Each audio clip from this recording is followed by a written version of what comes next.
saludos. Ya estamos de vuelta como cada noche de miércoles después de las 8:30 en vivo. La propuesta hoy es dialogar sobre el impacto de la pandemia en la edad pediátrica. Les recuerdo nuestros teléfonos, el 7878-9184 y el 7878-9522. Les recuerdo que aquí usted tiene libre acceso. La vacunación de las niñas y los niños está en plena fase de estudio. Niños sanos que no tengan antecedentes de enfermedades crónicas, los estándares para peso y talla entre el 10º y 90 percentil. A estos niños se les hace una serie de exámenes, una consulta de evaluación antes de venir a la vacunación. Y después de los 7 días que se hará una segunda evaluación de seguridad, de manejo de eventos adversos, de complementarios que se le debe volver a repetir a los 7 días.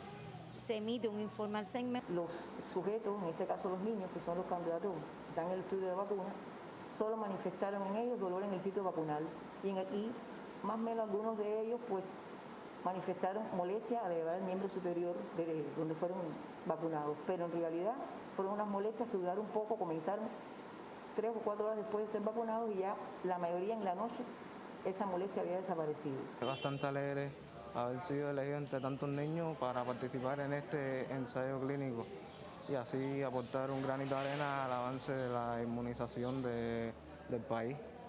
Y luego de haber sido vacunado, ¿qué has sentido en el brazo, en el cuerpo, algún malestar general? No he sentido nada, no he sentido ningún evento adverso y todo ha transcurrido con total normalidad. En realidad, después de estar vacunada no sentí ninguna molestia, me sentí bastante bien. Y ni me dolió ni nada, todo estuvo bien.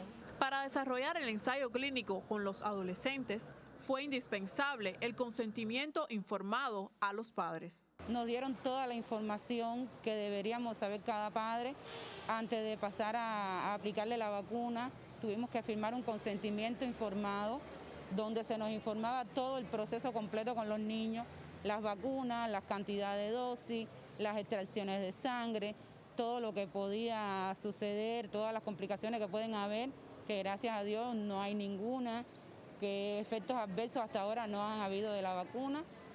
Ya lleva 48 horas de vacunada, no tiene ningún tipo de reacción, no tiene enrojecimiento, nada de fiebre.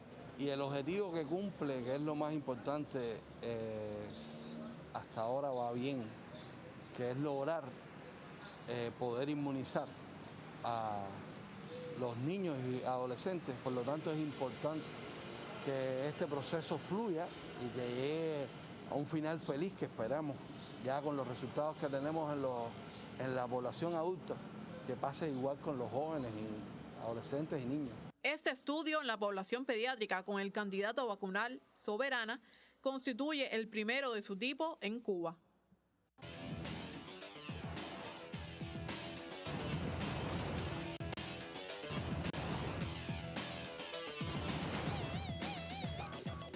Bueno, y luego de este reporte que ya había sido transmitido, pero es un recordatorio de esa fiesta que de alguna manera viven las familias que en estos momentos están como voluntarios de ese ensayo en la edad pediátrica. Les presento a las invitadas a esta emisión. Me acompaña la doctora Lice del Rosario López González, quien es la jefa del Grupo Nacional de Pediatría del Ministerio de Salud Pública. Bienvenida. Gracias. Y la doctora Yanet Sánchez Díaz, subdirectora provincial de Educación en La Habana, que nos acompaña por otra vez. Gracias. Bienvenidas ambas. Ahí veíamos, fragmentos de un reporte que ya se había transmitido, de la vacunación. Pero yo le preguntaría, doctora, para que la vacunación masiva llegue a los niños, todavía hay un largo camino por recorrer, aunque ya estamos en un segundo momento.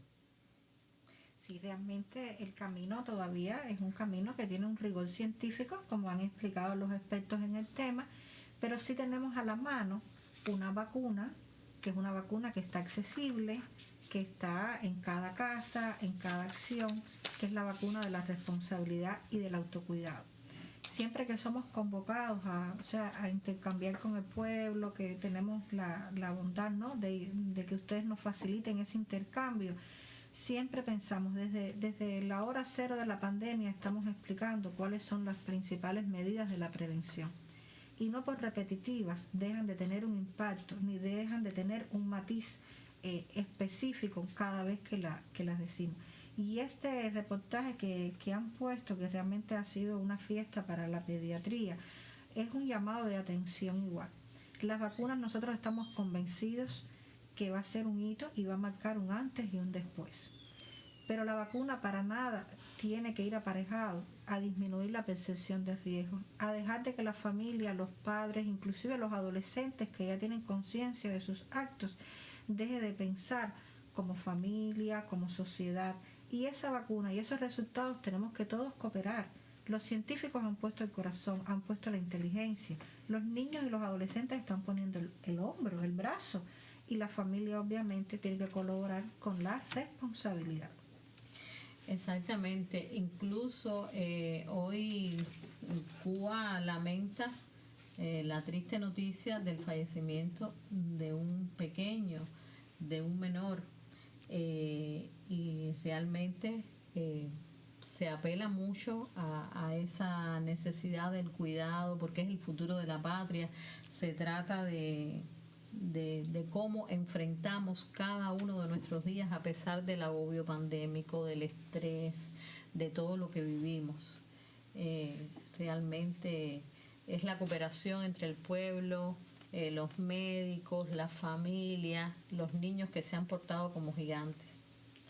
Realmente hoy ha sido un día triste porque, es la complicación más severa e irreversible de los impactos negativos que tiene esta enfermedad.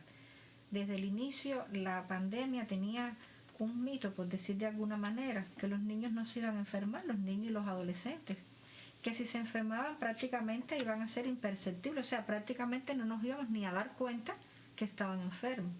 Pero se ha explicado por los científicos, por todas las instituciones académicas e investigativas, que realmente el virus ha ido cambiando. El virus también se ha ido preparando para hacernos más daño. Y eso es lo que es la traducción de lo que hemos estado viviendo. Y ese mito obviamente se ha echado por tierra. Y hoy los infantes son vulnerables. Exactamente. Es que realmente los infantes han sido vulnerables desde la hora cero. Lo que pasa es que, como usted bien decía, igual la fatiga pandémica, el agotamiento, quizás la percepción haya disminuido de alguna manera. A nosotros no nos gusta ser absolutos, porque decir la familia cubana es irresponsable es un término muy duro. La población pediátrica es más de 2 millones de habitantes y si bien las cifras que mostramos son cifras de alta preocupación, obviamente hay un porcentaje importante de familias que tienen una responsabilidad. Aún las familias que se han enfermado, no estoy quitando responsabilidad. La responsabilidad mayor para con sus hijos es de la familia, porque la familia es el núcleo de la sociedad. Le comentaba que he leído en las redes todo tipo de comentarios, entre ellos muchas personas que se niegan a que se castigue también, de hecho, en comentarios negativos a la familia, que un niño se le enferma porque, ya está sufriendo un dolor importante. Y entonces, pero eso no resta que sigamos siendo responsables todas las familias de nuestros hijos. Yo pienso, en todo momento. Exactamente. Nosotros sí consideramos que la familia, y eso es un llamado de atención que hay que hacer diario. La edad pediátrica es desde el nacimiento hasta los 18 años. El papel de la familia varía según la edad que tenga su hijo. Y entonces, depende de la edad del muchachito, yo pienso que también, o del bebé, o del paciente pediátrico, depende, la responsabilidad es exponencial en todas las edades. Pero hacer un llamado, sobre todo dentro de la edad pediátrica, a los grupos más vulnerables, los niños menores de 1 año, los recién nacidos. En ese grupo de edad realmente la responsabilidad familiar es absoluta. Y sí tenemos que hacer un llamado a la familia cubana, porque la familia cubana es imprescindible en este enfrentamiento, porque lógicamente esto es un virus que hay que contra él hay que defenderse con voluntad, con sabiduría y con la ciencia.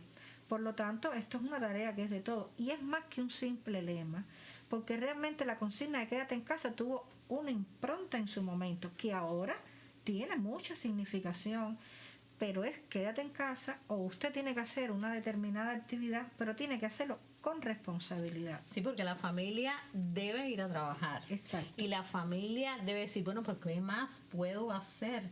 ¿Qué más se puede hacer? El niño se queda en casa, el niño está en aislamiento social, para eso no van a las aulas, para eso no van a los parques, para eso no se reúnen con sus compañeros, pero yo debo asistir al trabajo, los otros integrantes de la familia deben asistir al trabajo.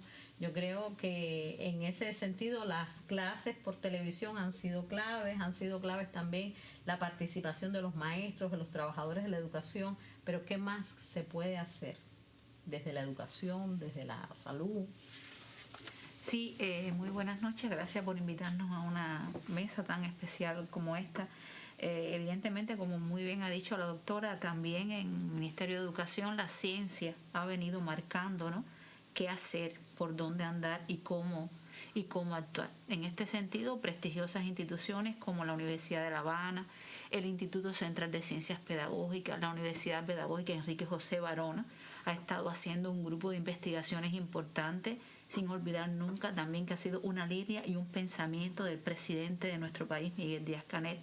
A esta investigación se ha unido la Dirección Provincial de Educación. Por lo tanto, en este sentido, en esa confianza que siempre se ha depositado en nuestros funcionarios, en nuestros directivos, en nuestros maestros, en nuestros especialistas del CDO, en los estudiantes del Barona, en los estudiantes también de la Universidad del Deporte, se ha unido en toda una pesquisa educativa, concepto que ha devenido del propio concepto del Ministerio de Salud Pública, en una pesquisa que no solo ha sido activa, sino también de manera virtual, de manera conjunta, como se ha realizado, que ha venido también de ese principio del trabajo hombre a hombre, de no dejar a nadie abandonado aun cuando los momentos sean difíciles, y de un elemento muy histórico de la educación que ha sido el diagnóstico. Por tanto, a partir de ahí hemos venido trabajando en la medida de lo posible y cumpliendo todas las medidas en esta pesquisa de poder llegar a nuestros niños, a nuestros adolescentes, a nuestros jóvenes, siempre de una manera cumpliendo todas las medidas, también para darle a la familia un grupo de orientaciones importantes, confianza que se necesita mucho en este momento, como por ejemplo cómo va a ser la continuidad de estudio de nuestros hijos. Por eso hoy tenemos más de 600 estudiantes que culminan ya en 9º grado, que están prestos, por ejemplo, a la continuidad de estudio de carreras pedagógicas, más de 1000 para las escuelas Camilito. En su mayoría todos ya tienen una orientación. Por eso hemos llevado ya un nivel de confianza que hay que estudiar para las pruebas de ingreso, ese grado 12. Por eso esa continuidad de estudio necesaria en el 6º. Por eso también la graduación de casi 5.000 jóvenes que terminaban en enseñanza técnica profesional.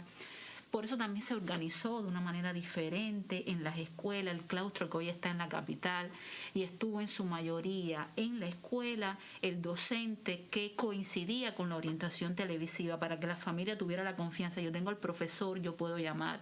Por eso el sistema de WhatsApp, tuviese una correspondencia entre la hoja de trabajo y bueno, lo que en la orientación televisiva va saliendo. Ha sido importante y determinante en estas investigaciones un nivel de superación, cumpliendo todas las medidas, repito, de darle herramientas psicopedagógicas a nuestros maestros, a nuestros docentes, sobre todo para esa entrada de nuestros estudiantes en el momento oportuno y cuando las condiciones lo permitan.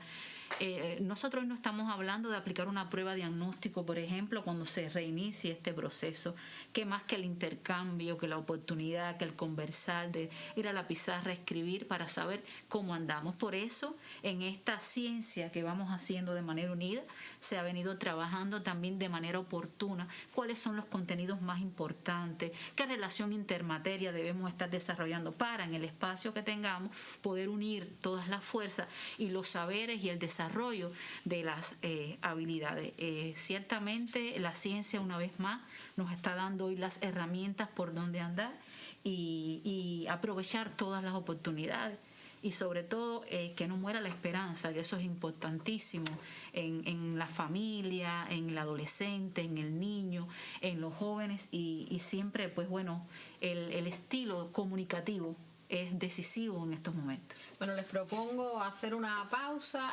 Nuestros teléfonos 7878-9184, 7878-9522 para ver una voz populi que presenta la periodista Wendy Oseguera sobre qué opina la ciudadanía acerca del impacto que ha tenido la pandemia en la edad pediátrica. Adelante. La COVID-19 ha dejado su huella en la población infantojuvenil, no solo por el propio contagio de la enfermedad, sino que a causa del confinamiento, estos han sufrido alteraciones en sus emociones y conducta social. Me imagino que esta pandemia nos ha tratado un poco fuerte, pero debemos de tener más seguridad con ellos. No hay necesidad de tener niños en la calle. Yo me imagino que debiéramos de tener un poquito más de mano dura con esto. Está bastante estresante. Yo tengo una nieta que por favor le ha afectado bastante porque ellos se ven encerrados todo el tiempo y no es la televisión, la clase sí, pero bueno, es difícil. Ella se pone a escribir qué es lo que le gusta, ve la televisión, lo que le gusta también, eso. No siempre se cumplen las medidas higiénico-sanitarias. Los niños lo tocan todo, no tienen percepción del peligro, no tienen percepción de riesgo, precisamente porque son niños, ¿no? Y somos los adultos los que tenemos que estar al 100% al tanto de todas esas cosas. Los niños han sido los más disciplinados, porque cuando los mayores no usaban nasobuco, que tenían que ponerle multa, los niños están pendientes y se lavan las manos. Eso le ha provocado a los niños cambios en la conducta, eso le ha provocado a los niños mucho estrés y muchas cuestiones psicológicas. Eso se ha luchado mucho, ¿no? Los psicólogos están haciendo un trabajo espectacular a ese respecto, pero definitivamente les ha afectado. La pérdida de hábitos saludables y el abuso de las nuevas tecnologías son hoy factores que afectan a nuestros niños y adolescentes. Tienen hasta miedo de salir a la calle, por lo menos mi nieta. Tú le dices, vamos a la casa para que vea a tu papá porque están separados él y la madre. Me dice, no, abuela, no, ¿qué va? Yo no salgo. Y el cambio de los horarios, por ejemplo, yo lo digo por el mismo, se duerme muy tarde y se levanta muy temprano. Y muy inquieta, no hay con qué entretenerla. Inclusive yo no traigo ni mi celular, tuve que dejárselo porque es que me tiene loca. Un poco erróneo de tener al muchacho el día entero con un dispositivo digital cuando tiene que estar al tanto de sus teleclases y eso nos ha tocado, pero debemos de tener prioridad en esas cosas y ponerlos a leer más, estudiar más. Hay otras cosas que no tienen que ser los equipos digitales. Sobre todo eso, los jueguitos, eso, y que no pueden salir, definitivamente eso le hace mucho daño. Y pienso que hay un número importante de responsabilidad de los mayores que lo atienden y que por supuesto son niños vulnerables y el Estado hace el esfuerzo muy grande por salvarles la vida y poner a su disposición todos los recursos habidos y por haber. Detectar sus afectaciones, además de interactuar con ellos y ordenarle actividades acorde a sus necesidades, debe ser una premisa en todos los hogares. Será así la manera en que la esperanza y la alegría de los más pequeños alumbren estos tiempos difíciles en que la pandemia opaca nuestras vidas. Wendy Oseguera para Libre Acceso.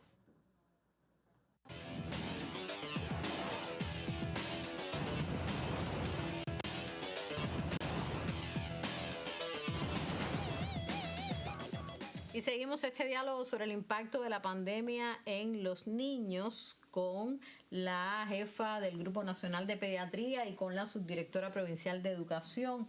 Y tengo dos preguntas. María Dolores Fernández de La Habana del Este dice, ¿por qué no participan mayor cantidad de niños en los ensayos clínicos?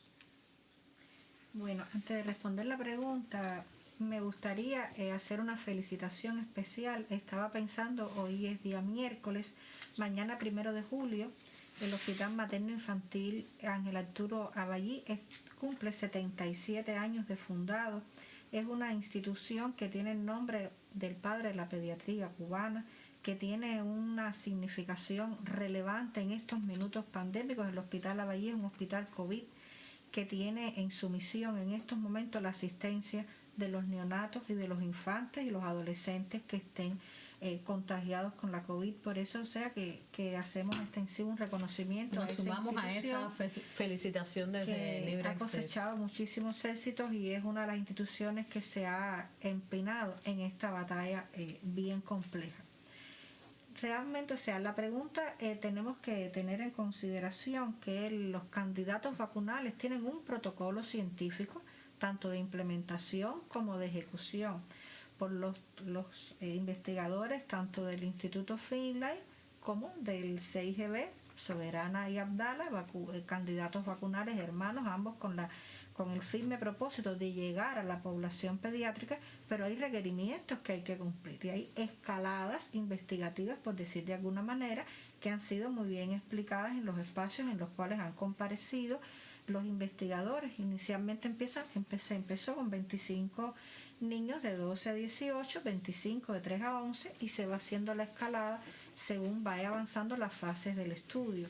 Y es la voluntad del Ministerio de Salud Pública, de los científicos del país, pues que obviamente esa vacuna cubra a la población pediátrica una vez pasados los requisitos de su aprobación, de su seguridad y de su eficacia. Me voy a apoyar en un comentario que hizo una de las personas entrevistadas. Decía, el Estado hace el esfuerzo por salvar vidas, hace de todo y sobre todo por salvar la vida de los niños. ¿Dónde cree usted que esté la fortaleza principal?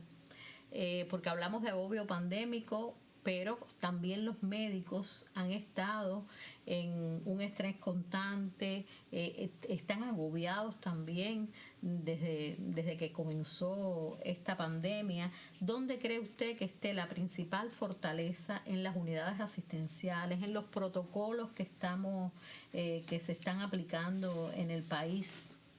La principal fortaleza, yo pienso que está en la voluntad de cada uno de los sanitarios, no solo de los médicos, de los enfermeros, de los técnicos de laboratorio, de los imagenólogos, de los transportistas sanitarios y no sanitarios que se han imbricado en esta tarea.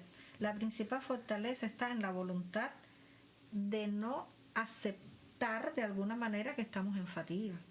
Tengo una profesora, mi profesora de carrera, que me decía,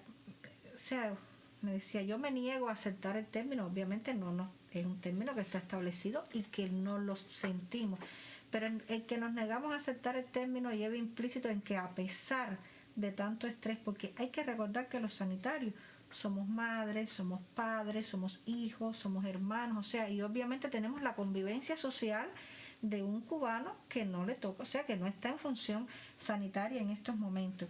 Y pienso que la principal fortaleza es creernos que obviamente, a pesar del ascenso de la cuesta y de lo compleja de la situación, tenemos convencimiento de que vamos a lograr frenar la pandemia, por muchas razones, porque para el Ministerio de Salud Pública, para el Estado cubano, la salud del pueblo es prioridad.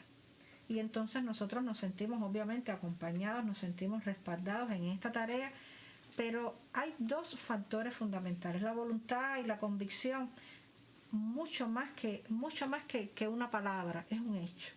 Pero obviamente el otro eslabón fundamental, y cuando usted decía qué más se puede hacer, uno se pone a pensar y decimos, bueno, es que desde marzo desde antes estamos conversando, y qué más podemos hacer si hemos comparecido en varias ocasiones, qué más, y siempre volvemos como a la hora cero, ¿no?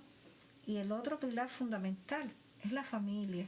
La familia tiene que ir de la mano de los sanitarios, porque obviamente somos los que tenemos la responsabilidad de que los niños puedan volver a las escuelas, de que los niños puedan jugar en las calles nuevamente, de que los niños puedan ser niños y puedan ser adolescentes, porque la juventud y la niñez de hoy es el pueblo de Cuba del mañana. Por lo tanto, la responsabilidad que tenemos es alta, porque estamos defendiendo el futuro de la tierra que nos vio nacer. Doctora, y yo le decía, las cifras alarman. Usted me decía, bueno, alarman desde la hora cero también.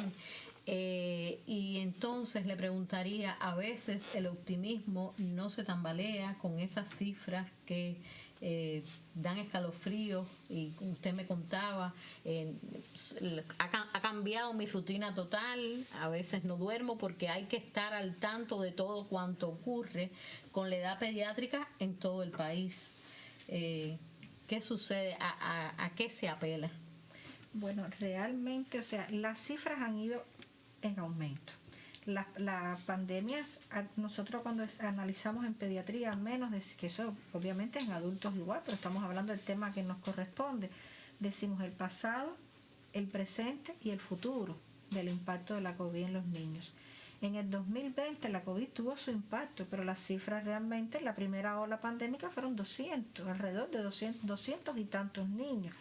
La segunda ola pandémica fueron 600 niños, y si sacamos más o menos y vemos lo exponencial de la cifra, uno siente mucha preocupación, pero esa preocupación tiene que estar acompañada de la ocupación.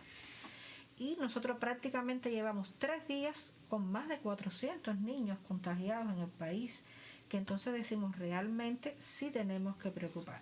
Esa preocupación no puede hacerle medida al optimismo que nosotros sentimos, porque tenemos que tener la convicción de que lo vamos a lograr, tenemos las herramientas para lograrlo.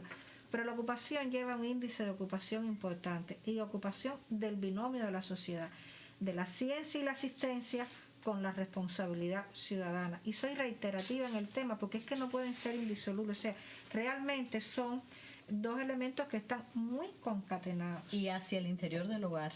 Y hacia el interior del hogar es una pregunta súper interesante, porque la edad pediátrica, como hemos dicho en otras ocasiones, tiene un margen amplio de edad. Obviamente no es lo mismo un bebé de 1 mes de nacido a un joven de 16 años. Nosotros, el joven de 16 años, la mamá no tiene que estarlo custodiando, no le tiene que dar los alimentos, no los tiene que, obviamente, que asear.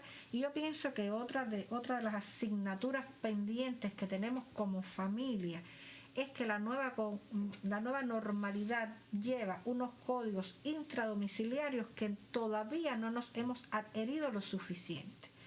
Porque nosotros, hay familias que nos dicen, no hemos sacado a los niños de la casa y se han contagiado. Pero es que los miembros de la familia salen, porque además la sociedad ha tenido que reorganizarse, porque no podemos estar paralizados no puede estar toda la sociedad paralizada, tienen que haber sectores productivos, sectores que son indispensables, pero es que el retorno al hogar tiene que tener normas de bioseguridad, y en estos momentos se impone amar a los hijos a la distancia, se impone aprender a besar con la mirada, se impone cuando vayamos a atender a los lactantes, que es un grupo muy vulnerable y que el doctor Durán hace una parte diariamente, porque la cifra de lactantes contagiados diariamente se incrementa. Hoy fueron 35. Y uno dice, eso sí dependen íntegramente de sus padres. Pero bueno, con ese grupo tiene que minimizarse el contagio. A esos niños tiene que tocarlo su mamá, su papá o la abuelita, pero tiene que tener puesto el nasobuco, tiene que tener higiene de las manos, tiene que mantener un distanciamiento físico y una integración social acorde a los tiempos de la COVID, porque esos niños en su desarrollo sí necesitan de la familia. Por lo tanto, es aprender cada día más cómo podemos vivir con responsabilidad y siempre pensar que el hogar es la meta de salida y de llegada del enfrentamiento a la COVID. En el hogar se evita la pandemia, y hacer un llamado a la familia de que la familia que se enfermó no puede sentirse como rezagada ni mucho menos rechazada en su comunidad. Es hacer un llamado a que esa familia, obviamente, son brigadistas sanitarios. Esa familia tiene que convertirse en voceros vivos de lo que es por qué tenemos que evitar enfermarnos. Exacto, por ahí iba mi próxima pregunta. O sea, hay familias que ya se enfermaron, familias que tuvieron a sus hijos enfermos, y hay otras que no se han contagiado. Esta no puede perder la percepción del peligro, aquella no puede sentirse estigmatizada, o sea, porque es un asunto de todos, es un asunto de ser solidarios, y ser solidarios dentro del hogar significa también entonces besarnos en la distancia, como usted decía, pero también se ha trabajado las secuelas, no solo desde el punto de vista psicológico, sino también desde el punto de vista de salud en sentido general, hasta dónde pueden haber avanzado, porque las investigaciones no se han detenido. Hasta dónde pueden haber avanzado, qué tipos de secuelas pueden quedar con la enfermedad. Son preguntas que todavía las respuestas van a ser inconclusas, porque esto ha sido una enfermedad que no tiene 2 años todavía, que ha sido una enfermedad que le ha puesto el reto a la humanidad y a la comunidad médica, a la comunidad científica, le ha puesto el reto de que la identificaran, de que vieran que algo no estaba normal, que la secuenciaran, que la investigaran, que la trataran. Y en el mismo curso, en el mismo hilo conductor, hemos tenido que diagnosticar, tratar y ver cómo quedamos de esta enfermedad, que es una enfermedad biológica que tiene un componente social importantísimo. La secuela es un término también que habría que preguntarse hasta qué punto secuela o que todavía estoy convaleciente de una enfermedad que se prolonga. Y si en una entidad, como en muchas esferas de la vida, pero por ejemplo en medicina, la verdad de hoy puede estar cuestionada mañana, realmente es en la COVID, porque nosotros estamos aprendiendo a medida que la estamos viviendo y que la estamos enfrentando. Y los niños no solo se enferman, los niños y los adolescentes se enferman y se han detectado secuelas o complicaciones asociadas a la enfermedad. Y eso es un hecho que también hemos manejado en muchos espacios. No solo en los que se han enfermado. Las secuelas psicológicas son las más frecuentes, pero no solo en los enfermos, en los niños que han sentido el rigor de ser contactos o de ser sospechosos. Porque esa tensión que uno a veces, los adultos, hemos sentido, soy contacto de mi compañero laboral, y esos 3 o 4 días que uno está en esa tensión de si es enfermo o no es enfermo, eso realmente devasta el organismo. Y eso lo han tenido que sufrir los niños con muchas menos herramientas adaptativas. Por eso es que hay que cuidarlos, y la familia no se puede sentir atacada cuando nosotros les solicitamos que sean parte de nuestro equipo en el cuidado de los infantes. Tienen que sentirse como que son un eslabón indispensable e insustituible en el manejo de estos niños. Los niños han tenido afectaciones cardiovasculares, han tenido afectaciones desde el punto de vista pulmonares, han tenido afectaciones de piel, han tenido afectaciones de fatiga, han tenido afectaciones neurológicas en niños que han cursado con la enfermedad asintomático o en niños que han cursado con la enfermedad de manera grave. O sea, que hay que estar con el bombillo prendido de que lo más inteligente es no exponernos para no enfermarnos. Exactamente, porque los niños también pueden llegar a manifestaciones graves o críticas de la enfermedad. Claro. Y como usted ha dicho y han insistido otros científicos, la vacunación, la vacuna te inmuniza para no llegar a extremos graves de la enfermedad, pero el autocuidado todavía tiene que seguir prevaleciendo. Claro. La vacunación a nivel mundial va a ir teniendo y está teniendo su impacto. Pero fíjese que inclusive la prensa, porque además el pueblo de Cuba es un pueblo sabio, que además tiene acceso a información y se documenta. Hay países donde se alcanzaron niveles de inmunización importantes, que se redujeron de manera sostenida y evidenciada el índice de contagio, pero abandonaron las medidas de bioseguridad, y son países que en este minuto están en situaciones complejas de nuevo. Es por eso el llamado que hace el Ministerio de Salud Pública, el llamado que hace el presidente del país, a que tenemos que ser inteligentes, a que no nos podemos cansar, porque estamos a un paso definitivo, estamos en un momento crucial de nuestro país. Por lo tanto, cansarse no es la opción. La opción es resistir, porque obviamente nosotros tenemos que darle traste ya con esto, porque es algo que se ha prolongado demasiado. La preocupación de Yasmín Echevarría de Regla puede ser la preocupación, o es la preocupación de la familia, si los niños estarán vacunados cuando comience el curso escolar. Bueno, realmente es una pregunta que igual nos gustaría que, los expertos en este tema son los que deben, son los que van exactamente, son los que van a ir dando la respuesta, pero por todas las regulaciones, nosotros estamos en julio, las clases deben empezar, educación según tenga planificado y según vaya el ritmo epidemiológico que va teniendo el país. Es muy poco probable que la población pediátrica esté vacunada al inicio del curso, de manera de la inmunización con los candidatos vacunales que han probado su eficacia y que son vacunas en muy breve periodo de tiempo. Pero para el inicio del curso escolar sí tenemos una vacuna, y la vacuna que tenemos, soy reiterativa en el tema, es la responsabilidad familiar, es ir a la escuela con responsabilidad, es cuidarse dentro del aula. O sea, son muchas metas que nosotros tenemos que cumplir. Realmente hay preguntas que son difíciles de responder porque esta enfermedad cursa en el tiempo. Inclusive la planificación ha sido muy compleja porque al ser un virus mutante cambia mucho el escenario epidemiológico y hay que ir viviendo sobre la marcha. Tengo por aquí una pregunta de San Miguel del Padrón de María del Carmen que dice si es cierto que habrá una nueva asignatura sobre educación sexual cuando regresen a las aulas.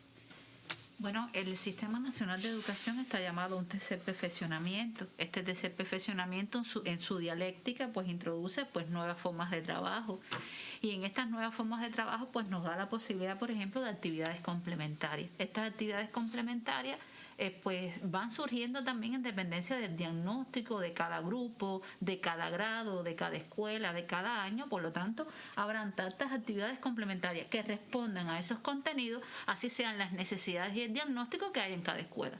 Es posible, pero no necesariamente forma parte del currículo obligatorio, pero sí del currículo general de la institución a partir del diagnóstico que puede existir, de la necesidad que sienta un alumno, por ejemplo, de estar en una actividad complementaria que responda a ese título. Ahora, se acaban las clases por televisión.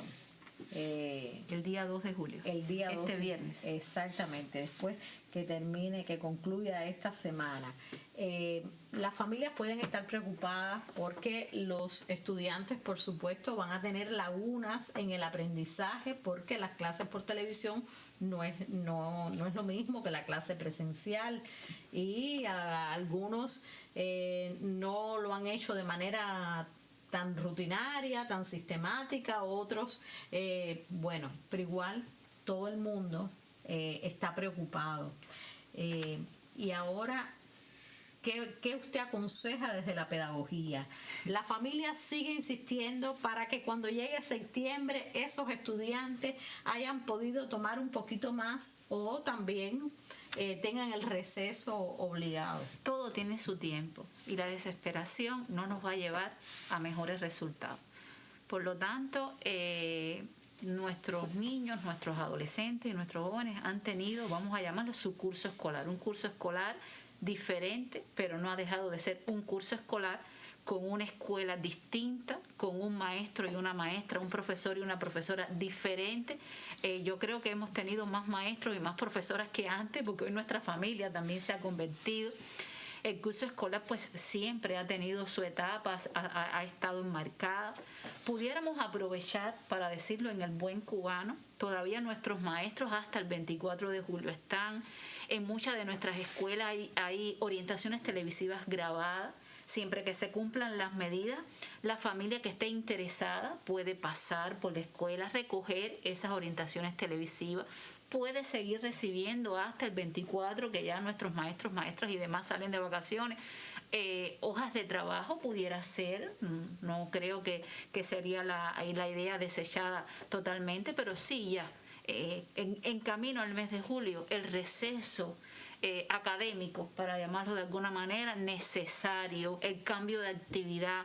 Habíamos dicho que aun cuando nuestras vacaciones, por ejemplo, no tengan el pronóstico del verano típico cubano, sí, el cambio interno de actividad, de los juegos de mesa, de los estilos comunicativos. Habíamos conversado, tratar de no hacer muy partícipes de los problemas de los mayores a nuestros adolescentes, a nuestros niños, que los temas de conversación sean más amenos y bueno, y tratar de cambiar las actividades, que no sea solo el mundo digital, porque hay otras propuestas que a veces quedan abandonadas, que se vieron más en el pasado y podemos traerlas acá, pero sí darle el cambio de actividad necesaria que en esta etapa le corresponde.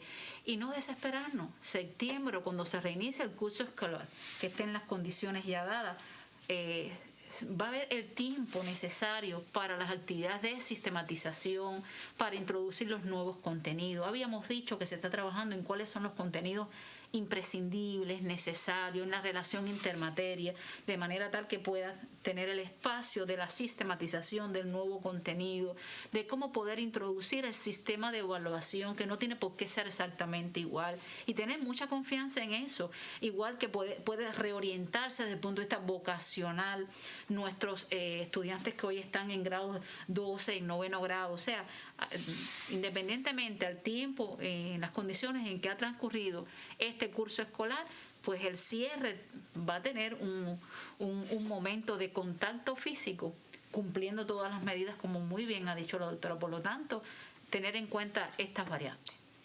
Y por supuesto, seguirnos cuidando dentro del hogar, seguir preservando el futuro de la patria, como usted bien ha insistido.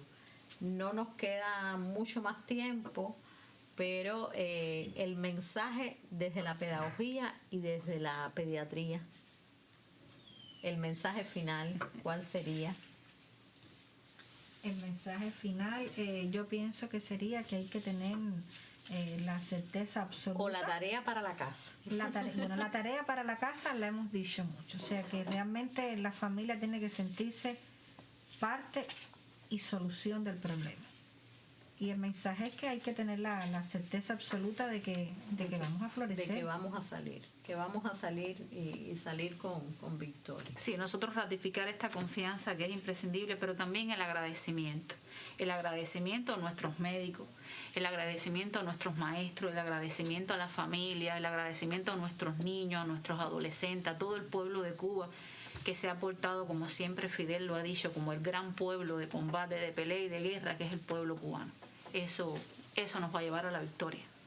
Bueno, muchísimas gracias. Hemos disfrutado muchísimo este intercambio, sobre todo para llevar un tanto más de luz a cada uno de las familias y de los corazones del futuro de la patria, de los niños, que han sido gigantes en esta gran batalla por la vida. Nos vemos el próximo miércoles. Gracias.